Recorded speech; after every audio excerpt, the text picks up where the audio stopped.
Hai geng tu. Terima kasih atas semua yang duk support selama duk like, duk komen pahat best-best. Thank you geng. Geng,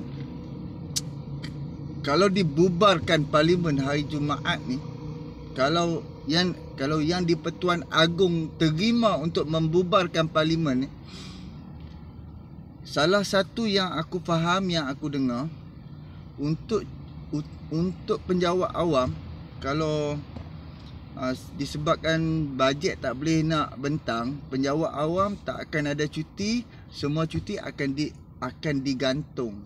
Okey, itu satu bab. Dan satu lagi, Najib Razak habis lah. Kan? Sebab memang orang UMNO menjatuhkan Najib Razak juga. Sebab apabila dibubarkan parlimen, Najib Razak dia dah tak jadi ahli parlimen dah. Kalau macam tu lah, kalau macam bubar tahun depan, Najib Razak dia boleh jadi ahli parlimen di dalam penjara, mewakili parlimen pekan hingga ke tahun depan, kan, hingga ke bulan 5, bulan 3, bulan 4 tu. Tapi apabila Ismail Sabri mohon perkenan bubarkan parlimen dan Agong perkenankan untuk bubar parlimen, Najib Razak pun habis. Segala mak nenek yang Najib Razak ni pun habis.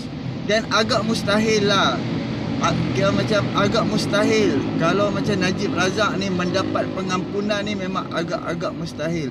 Sebab untuk kes Najib Razak ni dia melibatkan wang negara. Faham tak? Dia melibatkan wang negara. Contoh kalau rasuah ni, kalau berkenaan rasuah, curi duit, pencuri, merompak apa ni, ini berkenaan wang negara. Dan kalau macam penjawat awam, dia buat rasuah, itulah mewakili wang negara.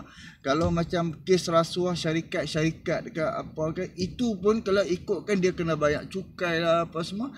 Jadi ada setengah dia nak lari daripada bayar cukai, dia buat rasuah, itu pun melibat wang negara. Ada rasuah melalui, rasuah ni boleh katakan melalui semuanya wang negara. Jadi orang yang merompak, merasuah segala mak nenek ni, dia tak layak dapat pengampunan. Dan jangan ingat, kedaulatan undang-undang tu dan juga raja-raja Melayu ni ada maruah. Kena ingat bahawa orang UMNO apa ni, depa duk buat senang, depa duk buat ala tak apa, nanti bila UMNO dah memerintah, nanti Najib boleh dapatlah pengampunan.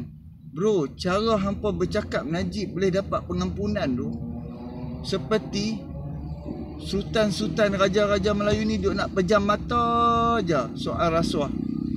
Bro, raja-raja Melayu dan juga Sultan Agong, depa ada prinsip, kan? Depa ada prinsip sebab depa ni raja tau. Tapi orang-orang UMNO ni depa duk buat seperti Agong, Sultan ni macam tak ada apa-apa.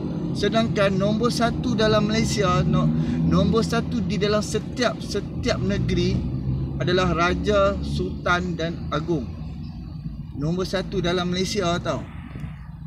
Jadi kita membiarkan, kita tengoklah apa yang jadi. Untuk Pakatan Harapan, macam Pakatan Harapan dia tak risau. Hampa nak panggil pilihan raya, okey, jom kita lawan. Kan? Jadi kita hanya memikirkanlah, contohlah kan, hari Jumaat bubar, paling lambat 60 hari untuk membuat pilihan raya.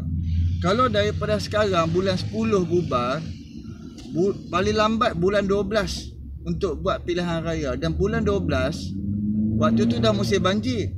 Kalaulah contohlah dia ambil dalam masa 30 hari selepas bubar. Selepas bubar, apa yang akan jadi pula? Kan? Bulan 11.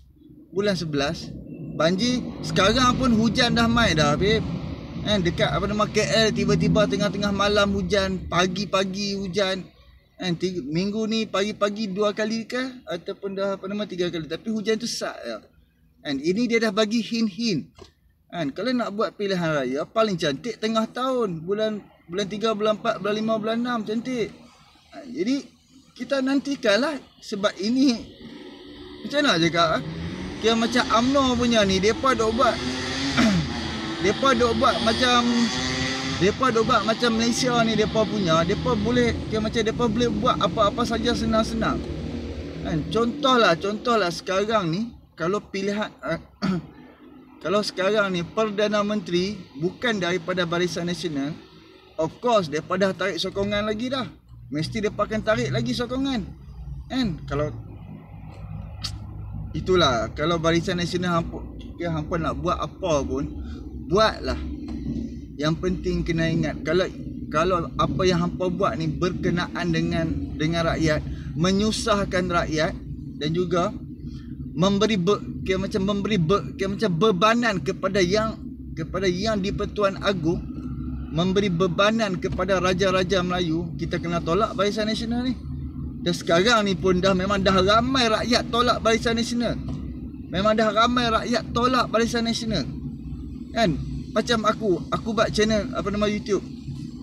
Aku tak pernah lah kongsi link aku ni dekat kawan-kawan, grup-grup macam Pakatan Harapan. Tapi kenapa alhamdulillah aku tengok setiap aku duk buat undian-undian, orang Pakatan Harapan banyak. Kan? Jadi kita boleh nilai sendiri lah. Kan? Jadi insya-Allah Pakatan Harapan dapat memerintah Malaysia kembali. Tapi aku nak habaq dekat hampa yang penonton, tak kira lah hampa penonton PAS ke, UMNO ke, Bersatu ke, macam Pakatan Harapan ke, sebelum hampa nak undi sesuatu parti, ambil tahu dulu apa yang suara-suara parti ni bawa. Apakah macam parti ni dia berkempen, apa yang dia berucap, apa yang dia apa yang dia fokus. Sama ada dia fokus untuk nak dapatkan kuasa, dia fokus untuk mengekalkan kuasa, hanya fokus untuk mendapatkan dan mengekalkan kuasa, dan juga untuk membuat perubahan.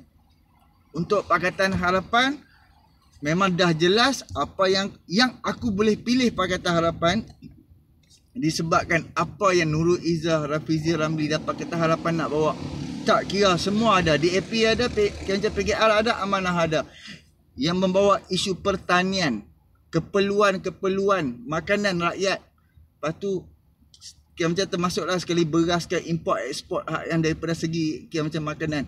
Lepas tu daripada segi ekonomi macam pertanian ni pun ekonomi juga, ekonomi perbuatan, ekonomi untuk kilang ke apa ke, untuk menarik pelabu, apa yang perlu buat untuk mengukuhkan wang ringgit kita balik. Lepas tu menceritakan dengan perubahan, untuk nak buat perubahan apa? Sistem di dalam kerajaan. Dan kena ingat, sistem yang ada dalam Malaysia ni sistem 80-an. Sistem yang dibuat oleh zaman Mahathir. Dan kita kena ingat, kita tengok kroni-kroni Mahathir, orang yang bersama dengan Mahathir, mana ada yang miskin-miskin. Semua boleh dapat AP lah, boleh dapat konker kroni JLC lah, apa, semua kaya-kaya. Sebab apa? Sebab sistem yang dikekalkan sehingga sekarang. Dan kroni-kroni Ismail Sabri pun kaya raya. Sebab apa? Sistem yang sama. Sistem yang lama, yang sama, dan sistem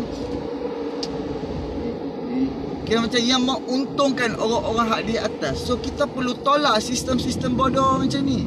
Sistem-sistem yang merugikan negara dan merugikan rakyat.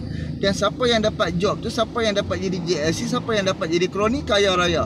Sebab apa? Makan persen. Cuba tengok setiap projek-projek apa semua kan. Sebab itulah zaman Barisan Nasional mereka nak buat projek mega. Sebab apa?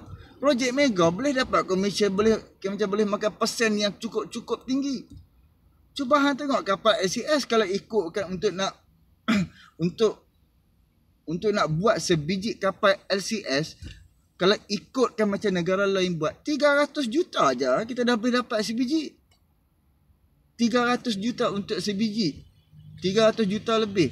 Tapi kenapa bila projek macam di dalam Malaysia 6 biji kapal dah jadi 9 bilion. Satu biji untuk 1 bilion tu boleh beli 3 biji. Itu yang berlaku dalam Malaysia ni. Jadi fikir-fikirkan, tolak Barisan Nasional, tolak Perikatan Nasional, parti-parti yang merosakkan negara dan juga merosakkan bangsa-bangsa. Jadi fikir-fikirkan, subscribe, like, komen dan share. Assalamualaikum.